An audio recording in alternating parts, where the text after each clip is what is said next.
it's 2 minutes after. We're going to get started here. Today we are going to focus on conflict. Anybody have conflict at work? Anybody? Or at home with children, spouses, friends, neighbors, who knows, we deal with these things all the time. So our webinar today is From Clashes to Collaboration, Navigating Conflict in the Modern Workplace. And we recently built a conflict resolution class. And so I called Carrie and said, hey, why don't we do a webinar on this and really just dive into more of a fireside chat is what we've been doing. And so yes, my name is Cara Silletto. I'm the president, founder, and chief retention officer here at Magnet Culture. We work with organizations across the country to reduce unnecessary employee turnover. And most of the time we're doing that by bridging generational gaps, creating better leaders, and really equipping managers, directors, even executives to become retention champions for the organization, that they are more employee minded, more retention minded in all their activities, all throughout the day through strategy and behavior and communication. So really excited to dive a little deeper today in this fireside chat about conflict and collaboration, and how can we both avoid future conflict if possible, and then how do we handle and manage it effectively when it does happen, because of course some of that's unavoidable. So really glad to have with me here today Carrie Murphy. So Carrie, you want to say hello? Tell everybody about yourself. Yes, so I am a retention strategist with Magnet Culture, and I bring 30 years of experience into the leadership role. And, I love seeing people develop. I just absolutely like it, seeing how people can go to the next level. And after we have had a chance to do some of these fireside chats or Zoom sessions, or even better, those in-person times where we're doing some coaching and mentoring of managers, I love being able to see the shift that creates. Just the shift in their mindset suddenly creates a shift in their workplace. And so it is just so fun to be able to get to do that, and especially to get to do that with Cara and the whole Magnet team. Yeah, well, we love having you on the Magnet team, Carrie, and she is just amazing. If any of you have not already had her out to do workshops at your location, you are missing out, because she is so much fun and just has a great connection with the managers and the leaders. So awesome. Today, we are going to take your questions as well, if you have any Q&A throughout the session. So we prefer that you put that in the Q&A box. So down at the bottom bar, you have a chat bar, but you also have a Q&A box. And if you'll throw any questions in there, you can do that now. You can put them in throughout the session. We may pause and take some throughout, but we'll definitely check that Q&A box at the end of the session after Carrie and I have some of our own planned questions to talk through today. And do not leave early, because we have a special offer that you do not want to miss at the end of the call for anybody who works with us or wants to work with us. And so make sure to stay for that special offer there at the end. All right, so time to jump in, Carrie. All of our training programs here at Magnet Culture tend to have a generational evolution lens, I would call it, right? Like, how did we used to do things versus how does the new workforce expect or want that to be done? So no matter what topic it is, I like to talk from that generational lens first. And I know it's okay to say Carrie's a Gen Xer, right?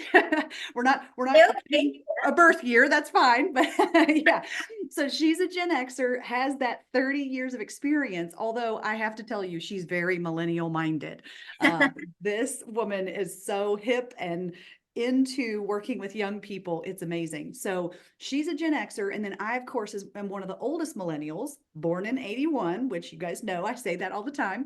And so I want to start by talking about how was conflict handled back in the day, because that is going to help us figure out how is it different today. And sometimes we have a blinder lens on that is like, well, this is how it should be done, and we don't realize there's an evolution to the workforce and the way that they want to interact with other folks. So let's start with that. Carrie, what do you remember from your parents, your upbringing, your first bosses? What Oh, did yeah. they tell you to do when there was an issue or a spat at work? Right. Well, from my parents and even my grandparents, my extended family, back in the day, so I will say I was born in 1970, so that is perfectly okay with me. I am age positive, whether it is a Gen X, or all the way down to Gen Z. I just love all of that demographic. But going back to your question, back in the day with my parents, my grandparents, it really only took a look, right? They could look at me across the and I knew, oh, I better stop my foolishness right now. And, some of that did carry over into the workplace. My very first job straight out of high school, going into working with the payroll at an organization where it was very hierarchy. There was always one person in charge, our office manager. And she was definitely, we could not push back against her. She knew what she Okay. had her way. And there was, at the time, sort of a thermostat war. I think the thermostat, the temperature of the room is something that we've probably all experienced. Everybody wants it a little bit different. But I'll tell you, in this workplace, it was freezing cold. Nobody was comfortable except for her. And I'm brand new. I'm the newbie. And part of my onboarding did not include don't touch the thermostat. And so I was just observing how everybody was cold, including myself. And so I just went over and I turned the thermostat up, and suddenly it's just feeling so much better in the room. But then office manager Patty, she comes out and she says, "Who touched the thermostat?" And I very honestly said, "I did." And she says, "It's cold enough to have icicles hanging from my fingernails, and that's the way I like it." And she turned it back down. And so from that moment, I realized we don't really have a say-so here at all. Yeah. Not only are they not going to ask me for my opinion, it is probably not all that welcome. And she was a great office manager. She was a great leader, and I learned so much from her. But she definitely had her ways, and we did not have a whole lot of say in that. Right. And yeah, so, and today, people coming into the workplace really would not put up with something like that whatsoever. And I don't think that they should have to, right? We want our people to come in and be comfortable so that they can excel, so they can deliver what we are asking them to do. So I know right now, in our offices, we have somebody who is always cold and somebody who is always running hot. And if we tried to adjust that daily, it would be impossible for one, and everybody would be uncomfortable. The cold person would still be cold and the hot person would still be hot. So we realized that it's not really about being fair, but it's about identifying the individual needs of people and then putting some resources towards it. It doesn't take very much to buy the cold person a blanket that she can have on her lap while she's working at her desk. And it doesn't take very much to put a fan in the office of the person who's running hot.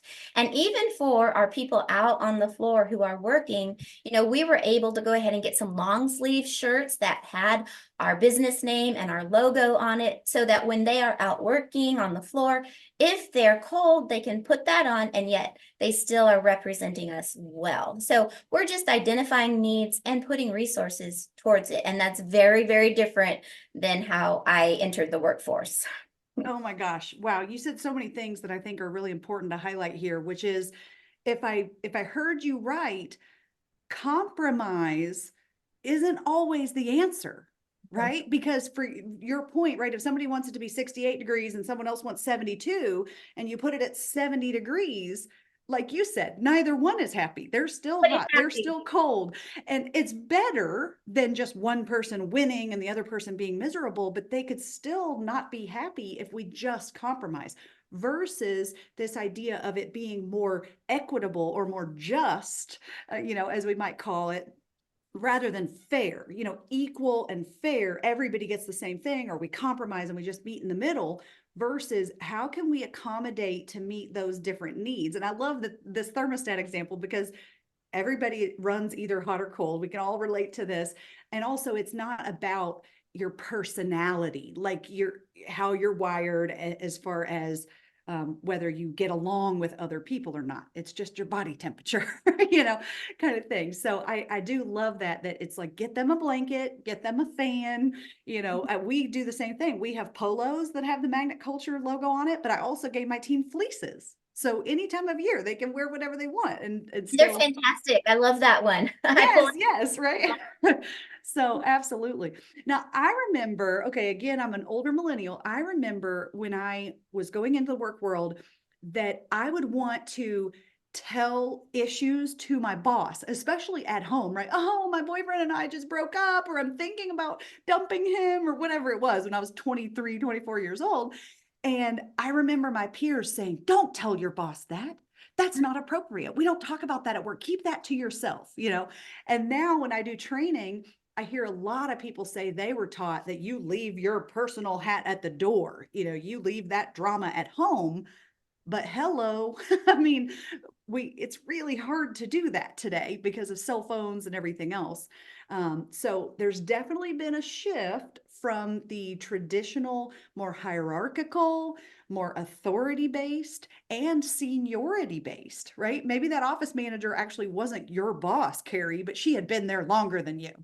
So she wins, because she has that seniority over you. So I just remember learning at a very young age, like, don't push back on people that are older than you or more tenured than you or higher title than you and things like that. And of course, now we've kind of evolved into a bit more of an egalitarian style. At least that's how the workforce would prefer that it be, is that everyone's voices are heard and things like that. So let's talk about that transition.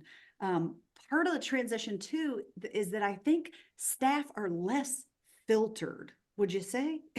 Oh, That they are going to say what they think, and they are going to just tell you what's going on in their home life, and they bring all those problems or issues, even personal life. We're not just talking about dealing with conflict, fellow colleague to fellow colleague, but also that people are bringing some issues in to work with them, and with those cell phones in their pockets, they cannot get away from their family and their friends and other people coming at them all day long. So yeah, what do you feel like has changed, or how have you seen that transition, Carrie? oh yeah. The team structures have definitely changed. Again, from what you said with that hierarchy, all the way there's a full spectrum to that egalitarian. Everybody has an equal voice. And I do see teams coming into the workforce that way for sure. And a lot of it is because they were granted that voice by their parents, by the way that they were raised, and we are all shaped by the culture around us. And so there is definitely an expectation that they will have a voice and they won't wait to speak up. There is a certain confidence that is in this new workforce that's coming in, especially Gen Z. They are confident, and they are also confident that you want to hear what they have to say. And so even Right. though we're talking about this spectrum, I from a hierarchy to egalitarian, everybody is going to be somewhere on there. And I think it's just important for us as leaders to understand where we are on that, because that's how we show up in the workplace. And then if we are feeling like there's some conflict surrounding that in our workplace, then we need to ask ourselves, should I be shifting one way or the other? And that can kind of eliminate some of the conflict. So I know that my teams that I am working with, they definitely love to be collaborative. People don't want to just be sitting in their offices working on just their thing. They want to be together, and they have so many great ideas. And I always bring an idea, and I jokingly say, hey, let's put this on the table and let it wiggle, right? It just means let's look at this idea, and everybody gets a voice in it, and the whole team comes together. It helps them have ownership. And so then later, it really can bring down conflict because they all got to have a voice in what this thing looks like that now we're going to carry out. So and this workforce coming up, they love that collaboration so much. Yeah. Yeah. So some people might be thinking like, okay, yeah, yeah. Like that, yeah, this is okay, this is who it is, right? What do we do? But I think it is so important that we start here with what is going on and what has changed. And some of you may be frustrated about this transition or that spectrum that Carrie talked about, but it's not that there is a right or wrong. It isn't like, well, we used to be here and now we need to be here. It's what she said about people fall across that whole spectrum. And so to work together, we need to at least see it from the different lenses, depending on whom you're working with and what that relationship is and what needs to be accomplished as well. There are times when authoritarian and even dictatorness is appropriate and is the safest thing for people in life-threatening situations and whatnot. We don't want to go, well, why do you think we should do that? If you're in a life-threatening situation, you do what your boss tells you to do. But in most of our workplaces right now, I will definitely say that the workforce is leaning more toward that egalitarian side. And if we think about another like then versus now, I remember being told, you don't need to know that. I mean, literally, it was like, that's none of your business. It's on a need to know basis, and you don't need to know. And at the time, I was pretty ticked off when I heard that, and I didn't want to hear that, but it was a seniority or hierarchy, and so I couldn't get access to that. But today the new workforce demands more transparency, and the moment that a leader says, well, that's on a need to know basis and you don't need to know, or that's none of your business, they feel that you don't trust them, so they shouldn't trust you. They feel that if you're not being transparent with them, what are you hiding? Okay, they will start to fill in the blanks themselves. They don't just go back to their desk like many of us did, 20 years ago and say, okay, boss, I wonder what they're doing behind closed doors. Well, that's not my business, so I'll just go on with my day. The workforce doesn't do that. Now they say, what? They don't want my opinion. They aren't going to tell me what's going on. And then it makes it harder to get buy-in when decisions are made and you finally have to come out and tell them what's going on, what's been going on behind closed doors. And then the leaders wonder, why doesn't everybody love change? Why don't they do what we tell them? It's Yeah. like, it just blows my mind, but it's because we didn't involve them in those conversations and processes and decisions and all of that through You know, that time. you use that word decision, and it really helps me think about that when we are having a gathering and we're asking people to be collaborative, that can be really confusing and cause conflict afterwards and during the meeting. And so a lot of times I like to let everybody know what their role is in this collaboration effort. Yeah. So they are told when they come in whether they are just simply there to observe and gather the information. They might be someone who gives input. Input is kind of off the cuff, what's your thought right now? Or they might be someone who is there to give feedback. That means that they have already done some research in this. They already have some knowledge about this particular area, or they might have been invited to that meeting as a decision maker. And so if everybody clearly understands their role, if we are collaborating together, then we don't have conflict during the meeting. We don't have to handle solving conflict after the meeting because it was just really clearly communicated. And I just think that really helps. Yeah, absolutely. So, Carrie, what do you think are some of the biggest reasons? And you already said one, right? Not clear communication. What are some of the biggest reasons for conflict? Why does so much conflict creep up on our teams today? Oh, yeah. Communication is key. It will make or break things. It's so easy to have misunderstandings. It's so easy for there to be an information gap. This person knows something, but this person doesn't. It's also so easy to make assumptions about the reason a decision is happening or the person who's delivering that news. It's also super easy to misread people, whether because of their tone or their sense of humor or their sarcasm. Sarcasm, in my opinion, does not lead anywhere good in the workplace. Ding, ding, ding, ding, ding. Stop. Time out. Time out. Did you all hear that? Sarcasm is not effective at work. I know people think they're being funny, but it often causes miscommunication, assumptions that are made, sometimes animosity, or people don't think it was funny, and they don't take it lightly, and then there's going to be tension there. So sarcasm is a huge one that we would always recommend eliminating that as much as possible on your teams. It is not funny to a lot of people, and it's really problematic. So back to you. Well, and just with a misunderstanding, it's so easy to misunderstand. Like, for instance, just recently we were having an event, and we were all meeting and talking about when the doors would open for this event. And so me and my direct report, we had several meetings about it. We knew all of the things that were happening. We thought we were on the same page, and we had agreed that the doors for this event would open from the beginning. And so those were the words that we were using, from the beginning. Well, it wasn't until we were in the moment that we realized that this person's from the beginning and my from the beginning were two different times on the clock. And so there was at least a 15-minute gap between those. And so we had to handle it in the moment. And it was kind of a domino effect. That meant other people also had to handle and come up with solutions. And I did congratulate everybody who was working at that event on their speedy and quick recovery and adjustment.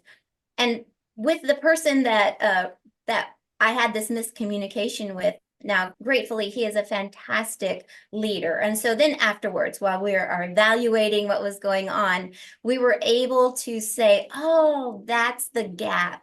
That's the miscommunication. From the beginning is different for us. And so we agreed from now on, we will say 9:00 a.m. Yes. Right? Pick a time. So it's just so easy to misunderstand just based on that miscommunication.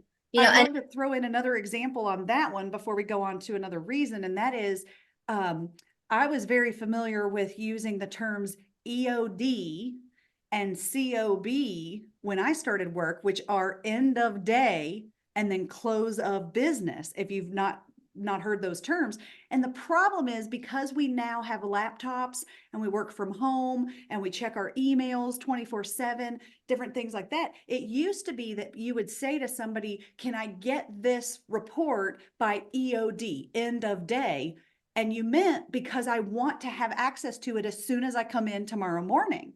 Well, some people took end of day literally as in 11:59, and other people said, well, why do you need it by the end of this calendar day if you don't need it till morning? Because I could get up early and send it to you at 6 a.m. if you wanted it at 8 a.m., right? So sometimes just using even very common phrases, doesn't everybody know what EOD and COB means?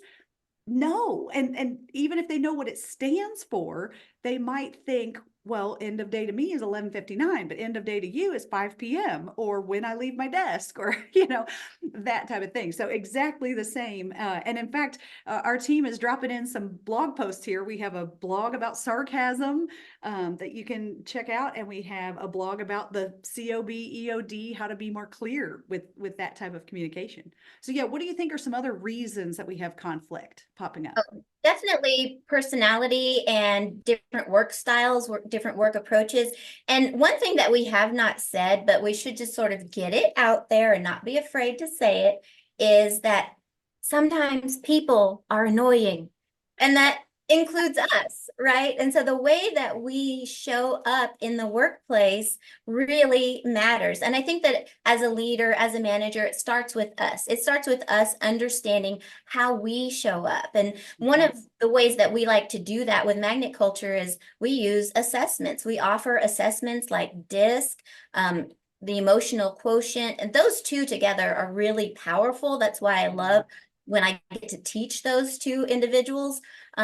But me understanding how I show up is super important, because I am a visionary. I am a driven person. I show up and I'm ready to be in command wherever I'm at. But I'm also very bubbly and happy, and in general can show up with lots of energy. Well, those two things combined can be a little much for some people. What? I don't get it. How come everybody else is not just like me? But they're not. And so it's important as a leader that I understand that. So first I start with me understanding how I show up, being able to regulate my emotions and read the room, all the emotions in the room. And then I need to be able to understand the people that I'm working with. And that can be, through an assessment like DISC, but it also can just be through conversation, observation, and then next level leadership is when you adjust your behavior in order to suit their needs, in order to help them best, right? So I am not a huge detail person, but if I know I'm talking with someone on my team who is very high detail, they need those details. And so I'm going to adapt what I'm doing, and I'm going to bring them as many details as I can in the moment. And they are going to be able to walk away feeling like I know what I'm supposed to do and I have the information I need to do it. And along the same lines, if there's somebody who is highly social on our team, then I know when I'm talking to them, I'm not going to get straight to the point, which would be my normal habit. They want chit chat. They want me to say, "Oh, I heard you got a puppy. What did you name the puppy?" And Yeah. so they just want to chit chat. They need some personal time. And Mhm. so it's really just important that we be able to identify those different individuals and acknowledge that every person, every personality is valuable on a team. I don't want to show up at a workplace that has a ton of me. Nothing would get done. We would have all kinds of great plans and we would have a ton of fun, but there would be no details, Yeah. right? So we need every single person to make things happen, and we need to be able to see the value in someone, even someone that you are having conflict with. You need to be able to see the value that they are bringing. Yes.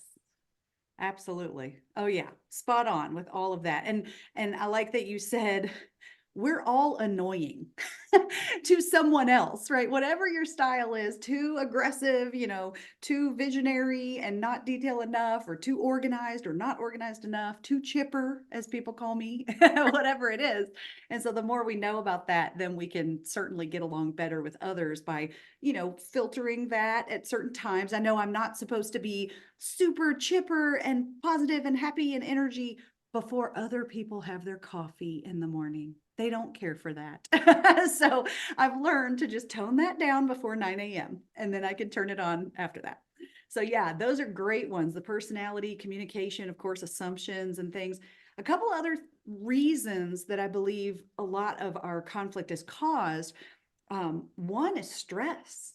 I mean, some of it is when I get stressed, I know that I get snippy. I get short fused. I get a little snappier. And my husband can certainly tell, my team can tell, and they'll say, "Are you okay? You're a little short right now on things." And so sometimes even that, if I just quickly answer, "Yeah, that's fine," and I'm moving on, I didn't mean anything to that person, but they might say, "Is she mad at me?" or "She yelled at me," or snapped at me, when really I was just being short, like I'm busy and I'm stressed and yeah, whatever. Okay.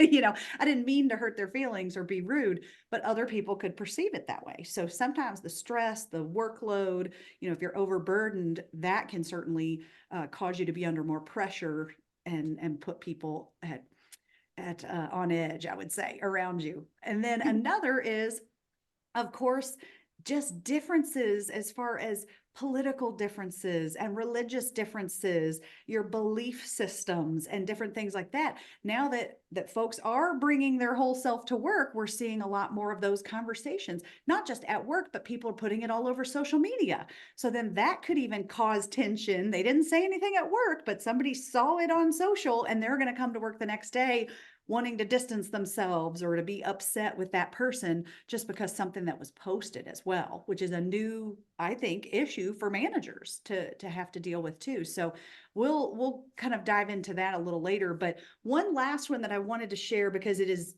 pretty easily fixed, I think, is when there are unclear roles or responsibilities or boundaries around things getting done. And if it's all hands on deck, we don't want people to say, well, that's not my job, so we either want it to be truly, and we have to coach to this, and we have to build that trust and that culture of the all hands on deck, we all jump in and do these things. Or is it a very clear separation of who does what? And of course, when you have folks who don't do as much as others, that can cause problems. And so clarity of those responsibilities to get things more evened out and make sure one person's not carrying more of the burden, for example, that can cause a lot of animosity if that's uneven, right? So I think clearing up roles and responsibilities and setting those boundaries for team members is really, really powerful too. So those are just some of the reasons, we want to start with that of some people come into our conflict class and they think, oh, well, everybody just doesn't like each other. It's like, no, that's not what causes all the conflict. Sometimes that can happen, but there's also a lot of other things that we as leaders can do better, particularly on the communication side, to clear that up. So I am curious though, why is it that if people are going to bring their whole self to work, why is it that managers should have to deal with that now? I mean, can the managers say, Carrie, like if they're more traditional manager, like I just want you to leave that at the door. I'm not a therapist and I can't help you. So can we do that? I mean, let's just be honest. Yeah, that's a great question. And I think if you want people to show up on day 1 and day 2 and day 3, and day 4, you're going to have to adjust a little bit to understanding that that's the new workforce coming in. And, back in the day, we used to be fulfilled and get all of the things that we need from different communities. There was a community if you do have a faith and you are attending a church or a tabernacle or what have you. There was the neighborhood, right? I grew up in a neighborhood where all the moms and dads looked out for all of the kids. And so there was a lot of guidance going on there. And now when people show up, they expect work to fulfill all of those things. They want to find community. Yes. They want to find guidance there. They want all of work to handle so many of their needs that used to be met elsewhere. So it is just the reality of where we are. And as someone who definitely has a lot of people that I work with who are 30 years and under, they do show up as their whole selves. And we want that. We want that because they're uninhibited and they bring their best selves, but occasionally they're going to bring their worst selves too, right? They're going to bring the baggage that they might be carrying. And as a leader, it's important for me to acknowledge it and to say, hey, I see that there's just some things perhaps going on with you. You don't seem like your happy, perky self, or you're usually so detailed and there's a couple things that I know are missing. I would love to know more about that. Can we sit down at lunch and talk about that? So I know that that takes time, right? And our calendars are crazy and we feel like we do not have enough time to do all the things we already have, let alone having these kinds of conversations. But I will say that you are going to give them your time one way or the other. That's true. You can either invest it at the beginning and be proactive and say, hey, I noticed this, let's talk. And I can give them that time. Then it's on my clock, then it's on my timeline, then it's on my calendar, and I get to control when that happens. Or later, when I ignore all of that, and they do come in a crisis and it starts affecting output or it starts affecting the whole team, then I'm going to have to pay attention and I'm going to have that conversation anyway. Right. So having that time at the beginning when I get to say when and where and why, it's an investment. It's an investment that will pay off in a team that has less conflict, an investment in an employee who feels like they are valued and they are heard. And even if you can't solve it for them, right? Even if it's completely outside of your realm, just knowing that they can share it and be listened to and just have somebody say, wow, that sounds really, really hard. Just Yeah. simple things like that. It's an investment that I guarantee will pay off. Yeah. Absolutely. And to your point, oftentimes the staff just want to be heard, or they just want to tell somebody. They want someone to talk to about it. Not necessarily that you have to solve their problems, whether it's personally or professionally that they're bringing to you, although they are bringing both to you as managers. So I've got a couple of thoughts here. One is for executives and another is for everybody in leadership position. One is we have realized that years ago, we got rid of assistant managers in most positions, assistant directors, assistant supervisors. There used to be all these layers, and we thought it was really effective to condense the layers and go to a more flat hierarchy. And that was fine for Gen X back in the day because they were more of a figure it out generation. They could self-manage. That was the latchkey kids, right?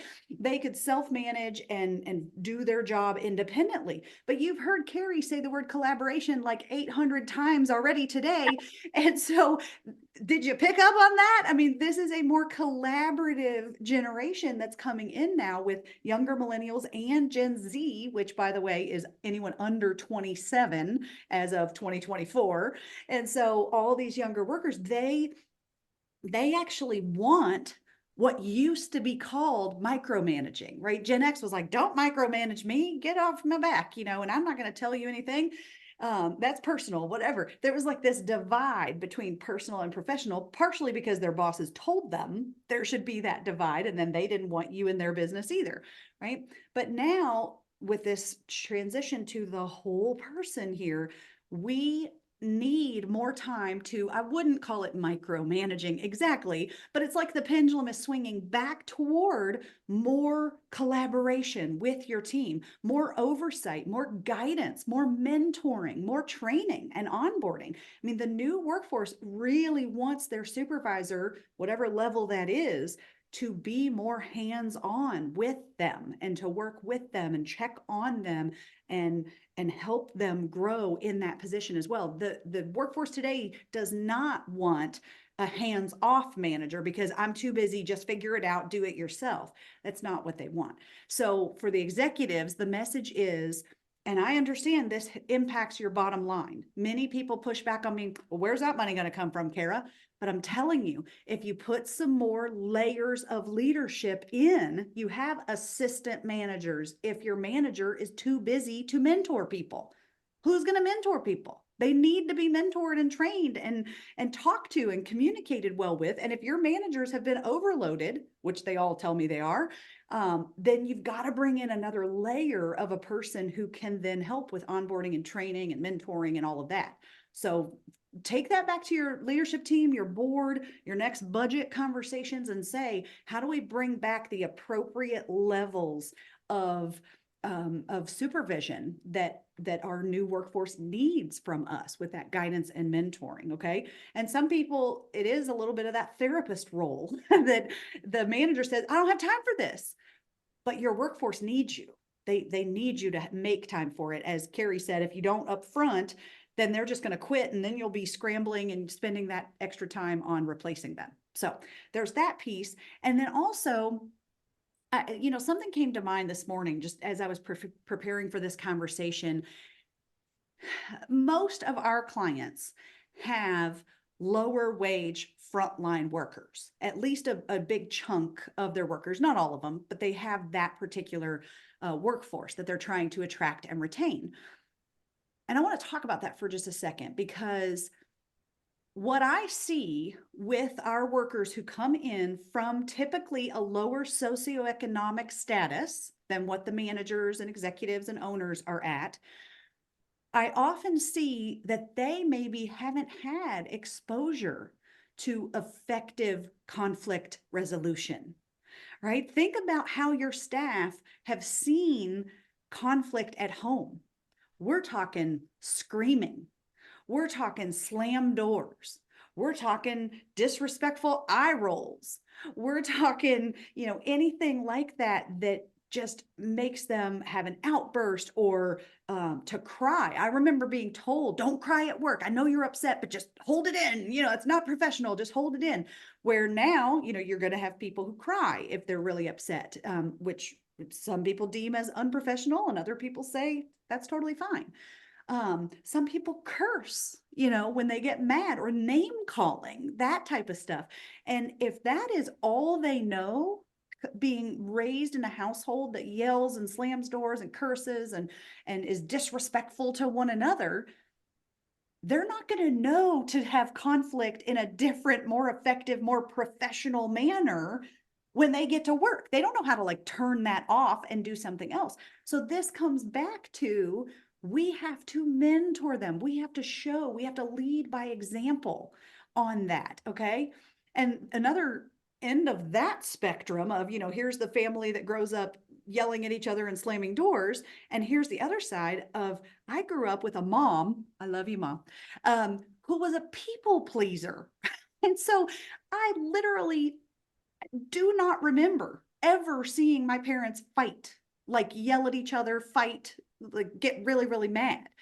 Because she would always just say, okay, yeah, sure, whatever you want. She was such a people pleaser, which was also not healthy for me to see just that type of conflict, which was avoidant, right? She was avoiding the conflict. So I didn't learn until I got to the workplace, and I had to learn how to deal with conflict in an effective way. And thank goodness I had mentors.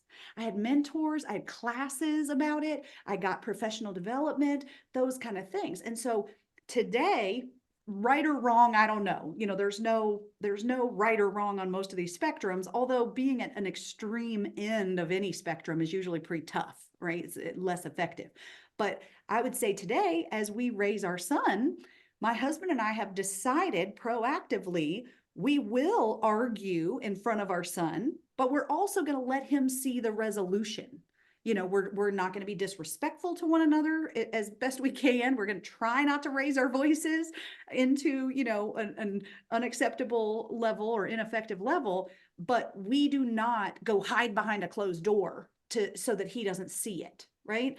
So I just think that's important to think about. What is the conflict exposure that your workforce has coming in? Some of them may have seen that conflict avoidant world. Some of them may have only seen the disrespectful and very extreme or loud conflict.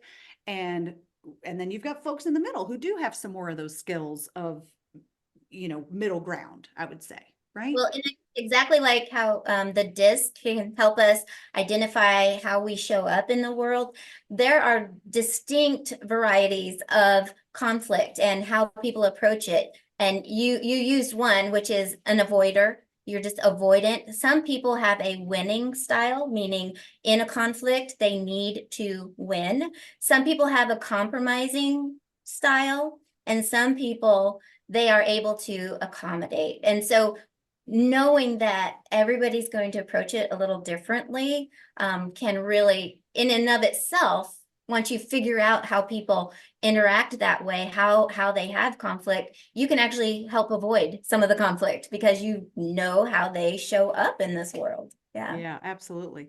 Man, time is flying, Carrie. Let's get to our last couple of questions here of quickly, how can folks proactively avoid conflict? Is there anything we can do to try to mitigate it before it happens?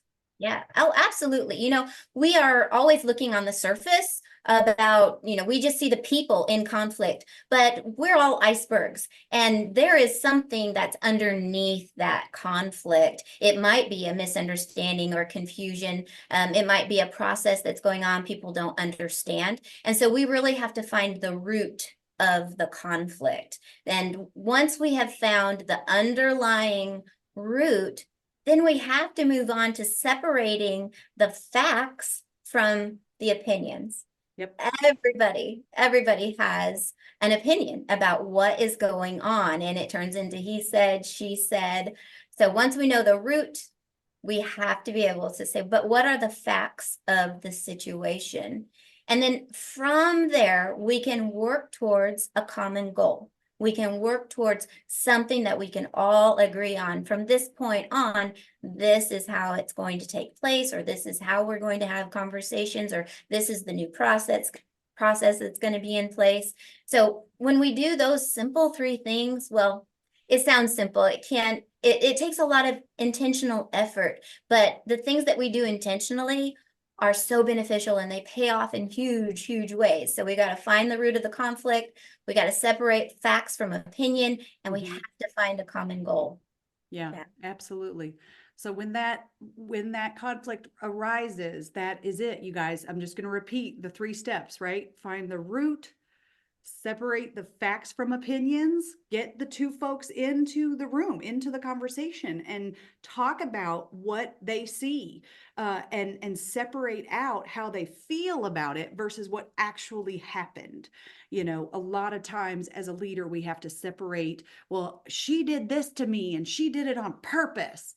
And that's opinion, right? That second part there, she did this might be fact, but she did it on purpose is the opinion part, and the perception, I would say, even. So that's really important as well.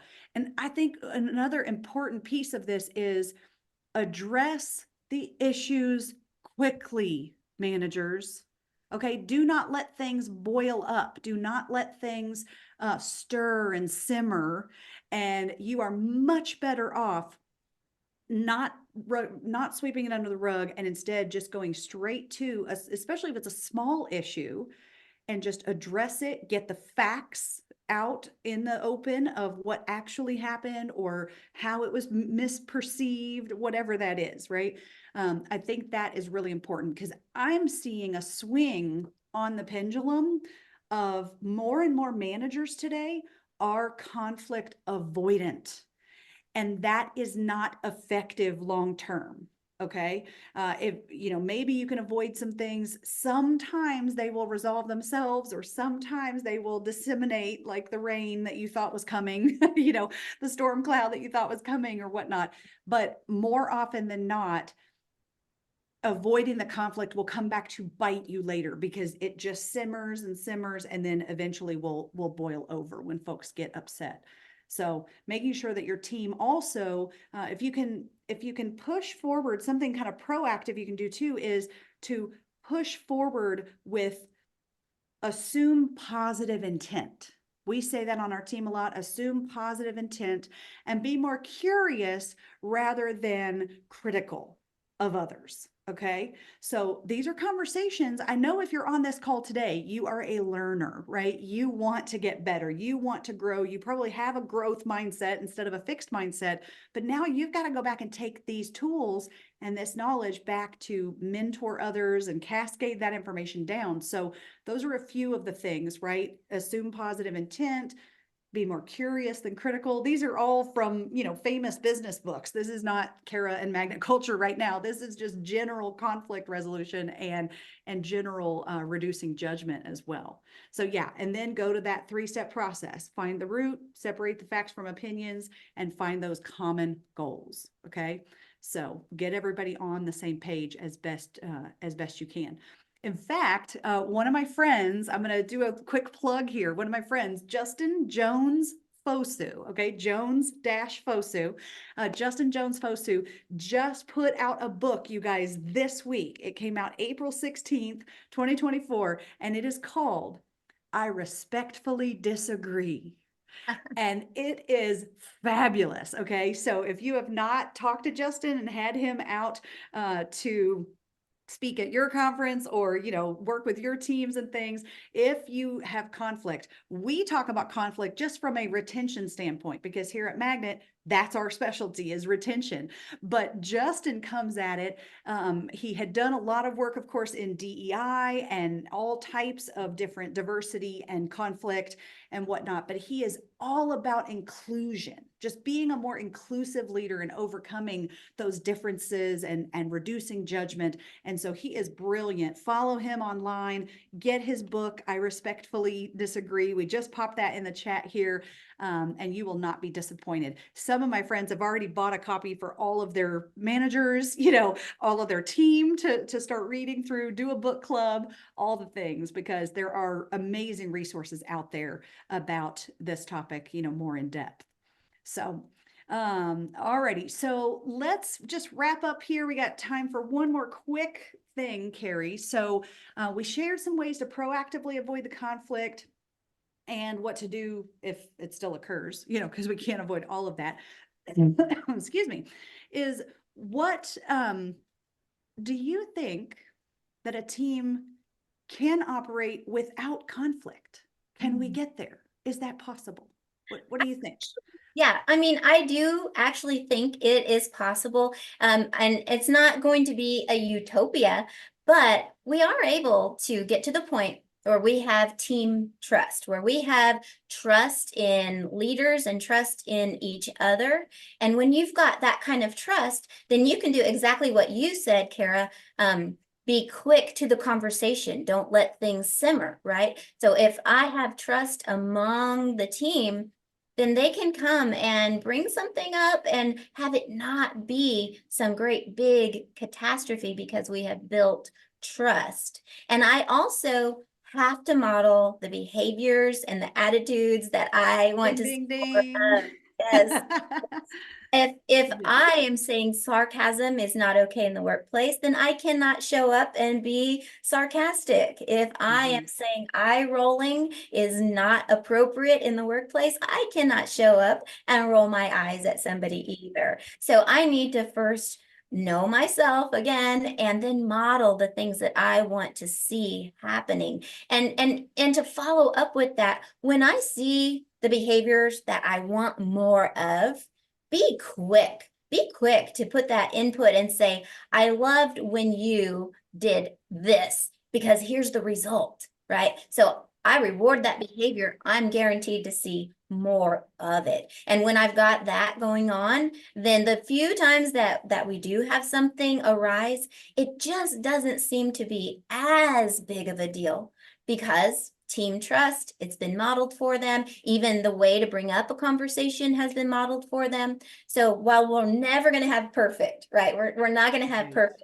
Can we edge a little bit that way by being mindful and intentional about some of these things? And yes, we can. That's it. That's it. My team, we do not have much drama, really, if any, but I am the queen of squashing it. If I see those things pop up, I handle it very quickly. It doesn't mean we don't have disagreements or debate and have different perspectives, but we do it all in a very respectful way. And we identify that these are opinions or perspectives and things like that. So I definitely think it can be done. But you got to put in the work, you all. We are managers and the workforce continues to evolve. So we have to continue to evolve with the workforce. Maybe not exactly what they ask for or demand every day, but we've got to find that common ground, common goals, meet in the middle for sure. So I realize it may not seem fair that this burden falls onto you all as managers. But as Maya Angelou says, when you know better, do better. And so if we continue to learn how to be better communicators, build more trust, build that camaraderie on our team and those real work friendships, that can make a huge difference. So hopefully today you've gotten a new lens on conflict. You've gotten some new skills, new thoughts, new tactics here, and us as a resource at Magnet Culture. We are happy to dive deeper into these conversations and do training around conflict and other topics that lead to better retention. So